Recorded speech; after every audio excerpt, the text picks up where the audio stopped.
Chào mọi người nha. Hôm nay mình chia sẻ bên cái phần máy cắt Kubota 70 lút nè mọi người ơi. Chào mọi người đến với kênh Nguyễn Lê Dương ha.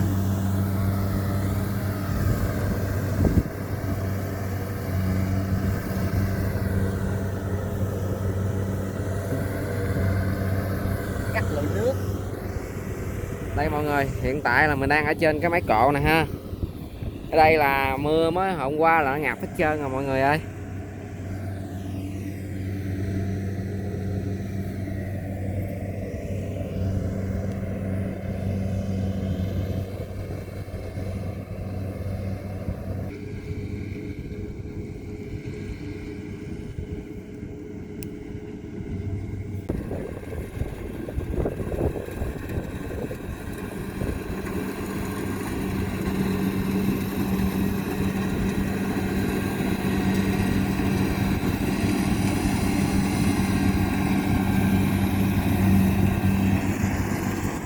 Ngày xưa khi còn chưa có mấy cái máy cắt này nữa mọi người là người ta còn cắt tay đó mọi người, cái năng suất nó hiệu quả cắt thì nó chậm hơn so với cái máy cắt này ha.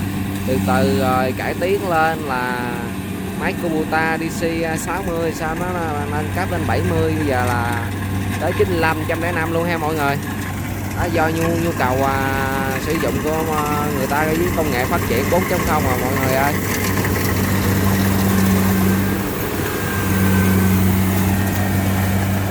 Bắt bùng lại ha mọi người, tại vì là mưa tối qua bây giờ cắt luôn ha mọi người.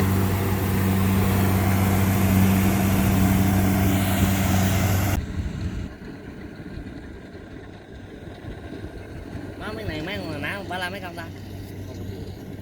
Miếng này đang cắt là 2,5 nè. Như vậy một công như vậy là tầm 11 12 bao ha mọi người.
Đây mọi người ơi, hiện tại là mình đang cái đồng của thuộc Bình Tân ha mọi người.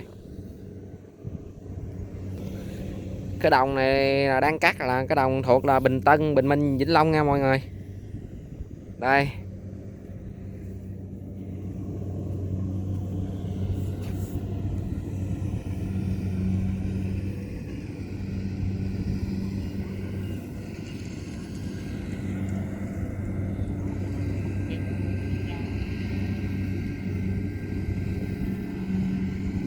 Trung bình dao động là cắt 2,5 là tầm là khoảng 15 phút mọi người ơi.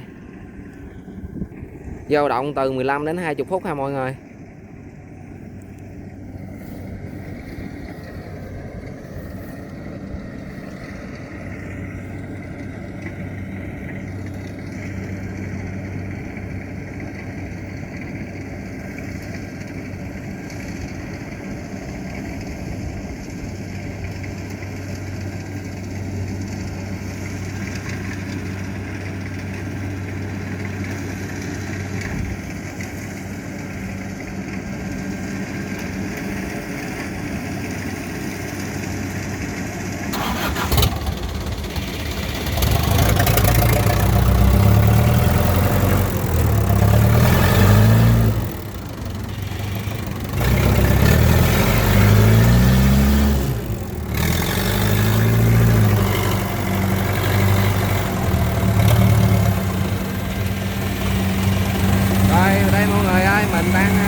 Đấy, đang ôm lúa rồi đó mọi người ơi.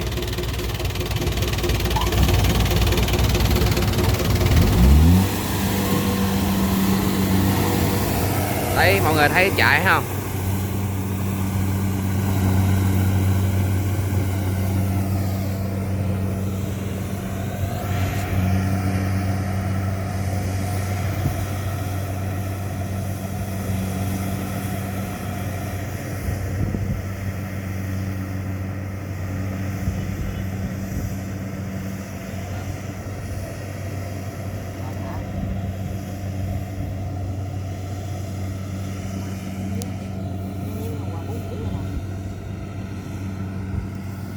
Đấy ha mọi người, hiện tại là mình đang ở trên cái máy cộ ha. Mình sẽ quay, do là bùng quá mình xuống được, mình có dang máy cộ xuống để mình quay cái máy cắt cho mọi người xem nè. Coi máy cắt cái vận hành như thế nào trong cái mùa mưa bão này ha mọi người. Nước nó ngập á.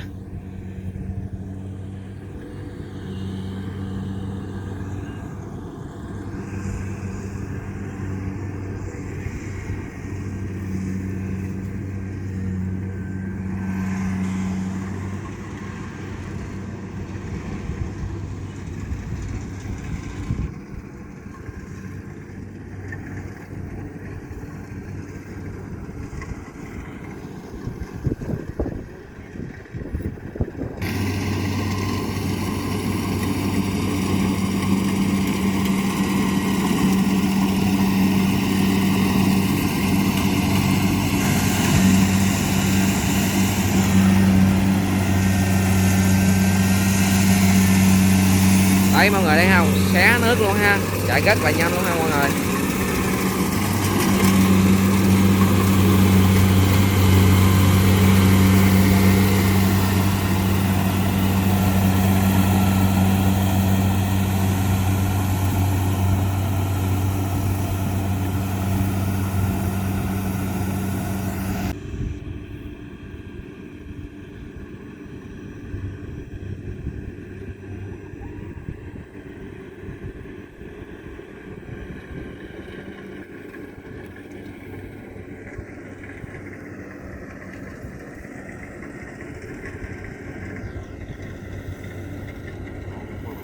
Nói chung là cái máy cắt Kubota DC 60 70 này cắt là nước là không ăn thua ha mọi người.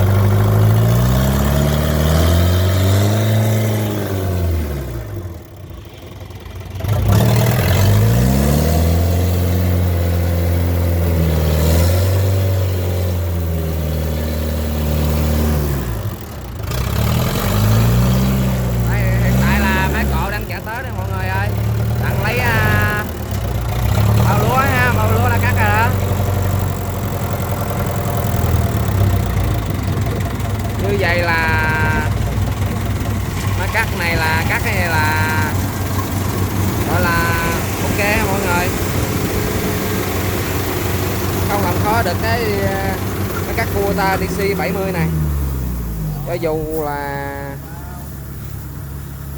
nước có ngập đi nữa thì máy chạy vẫn bình thường ha mọi người.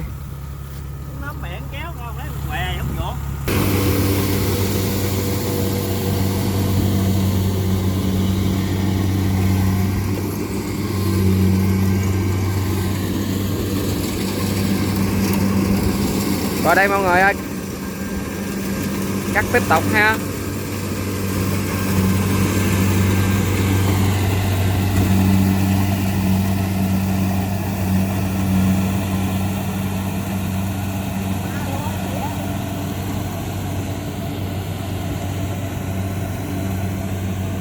Thôi clip mình xin kết thúc tại đây ha mọi người.